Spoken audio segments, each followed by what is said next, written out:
Y'all, this is the Variety Kid, and I'm actually using a tripod right now. Someone suggested I get a tripod on the Tim Cook video I did because they couldn't see me well. But anyways, I hope you can see me well now. Yeah. So I was gonna say, so before we get started, be sure to post in the comments what you want to see next. Because I don't know, I'm running low on video ideas, so give me some ideas, or give me multiple ideas, please. I really want it badly.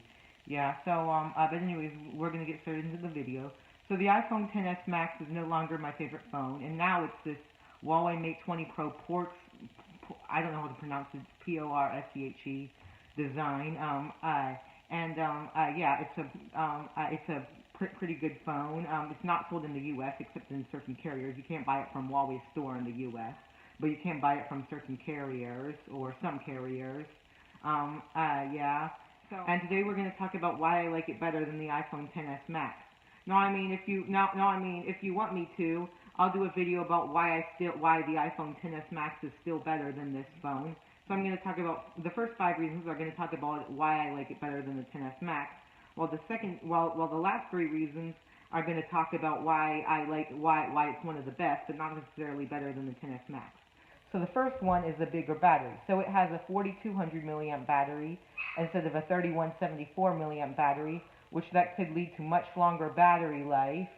It's more than 1,000 milliamps, and I bet you it could last a few days actually.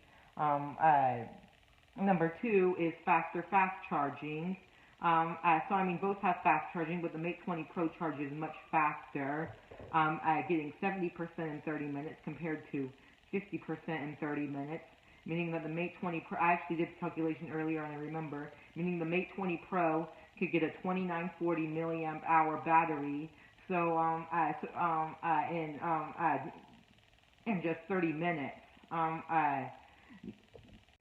And the wattage on the Mate 20 Pro Porsche Design is 40 watts compared to like 30 watts on the iPhone XS Max. Number 3 is better wireless charging. So like it has reverse wireless charging, which that does drain the battery, and like you should really only use it in certain cases. But however, there's also 15 watt fast charging instead of 15 watt wireless charging instead of 10 watt wireless charging. So I don't know. I mean, I guess I like the reverse wireless charging. I guess that's cool because that means it officially eliminates wires because the phone isn't plugged into anything, so now it's like we now get real wireless charging. Yeah. And so that means that anytime you see that means that you can just get a Mate 20 Pro and use it as a wireless charger, and there's no need to plug it in. You can like carry it around with you, which I think is cool. Number 4 is wide-angle camera. So So the Mate 20 Pro does have a wide-angle camera in addition to the standard and telephoto lenses. So it gives more in a photo or video, which I do like. And I was actually going to say, by the way, the megapixel count of the wide-angle camera is just 20 megapixel camera, which while it isn't as good as the 40 megapixel camera, it's still an amazing wide-angle camera. Its f-stop is f2.2, meaning that it has a secondary lens that's better than the iPhone XS Max's f-stop, which we'll get to in a little bit. Number 5 is more optical zoom. So the Mate 20 Pro comes with optical zoom at 3x and hybrid zoom at 5x, while the it's actually the Mate 20 Pro Porsche Design. There's no Pro in it, actually. I was getting a bit confused maybe with last year's Mate 10 Pro. But it may have been called Mate 10 Pro Porsche Design, but this is just Mate 20 Porsche Design. It has more optical zoom at 3x, and it also has hybrid zoom, which is a cross between digital and okay, yeah, I just wanted to connect my tripod, this tripod machine, for whatever reason. Yeah, I actually disconnected it because it was messing me up. It has, and if I haven't said it, the hybrid zoom is 5x, which is a cross between digital and optical, so it's not as good as optical zoom, but it's still better than digital zoom. And I was actually going to say it is worth noting that it is at a lower megapixel count, the telephoto lens is at a lower megapixel count. and which I might talk about if I make a video on why the 10s Max is better than the Mate 20 Pro. And I was actually, and by the way, the f-stops are the same at both f2.4, and they both have OIS that I know of, or both the telephoto lens. Now the next three reasons are going to talk about why the Mate 20 Pro is one of the best, but not necessarily better than the iPhone XS Max. The first one is IP68 water resistance for 2 meters. Alright, so it has, so this matches the XS Max's water resistance spec. While most Android phones are just limited to 1.5 meters, or 4 feet and 11.055 inches for 30 minutes, while this one goes down to 2 feet, or 6 feet and 6.674 inches for 30 minutes. Yeah, so you can take it deeper into the pool, which I really like. Now the next one is fast performance. Now, actually I watched the phone style speed test, and I saw that, I don't know, it really depends on the app, but I don't know. The Mate 20 Pro was pretty good, and I bet you that would be the case for most other speed tests. Yeah, so, I don't know. It was mostly in the heavy-duty apps where the Mate 20 Pro doesn't do as well, like games, video editing apps, which is something I care about because I create videos, and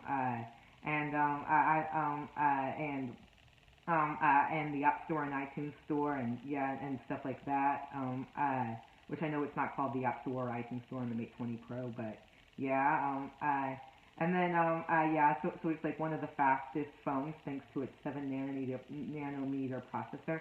And actually, despite the main cores being underclocked to 2.6 gigahertz, or only being 2.6 gigahertz instead of 2.8 gigahertz on phones like the Note 9, OnePlus 6, and there only being 2 cores at 2.6 gigahertz instead of 4 cores at the highest clock speed, it's still a pretty fast performer. Like I said, thanks to its 7 nanometer processor. And then the last one is smaller bezels. So the Mate 20 Pro has a 6.39 inch screen. It's 19.5 by 9. Actually, a little bit more than the iPhone XS Max. I know I once said the iPhone XS Max, the 10, XS Max, and 10R are all in 19.5 by 9, but actually I realized they're actually a little bit under 19.5 by 9. But yeah, there's it's like there's smaller bezels, like the Mate 20. When comparing it to the OnePlus 6T, Galaxy Note 9, and LG V40. Okay, so I actually realized the OnePlus 6T has a bigger screen with less bezels, but then again, according to GSM Arena, it has a bigger screen to body ratio.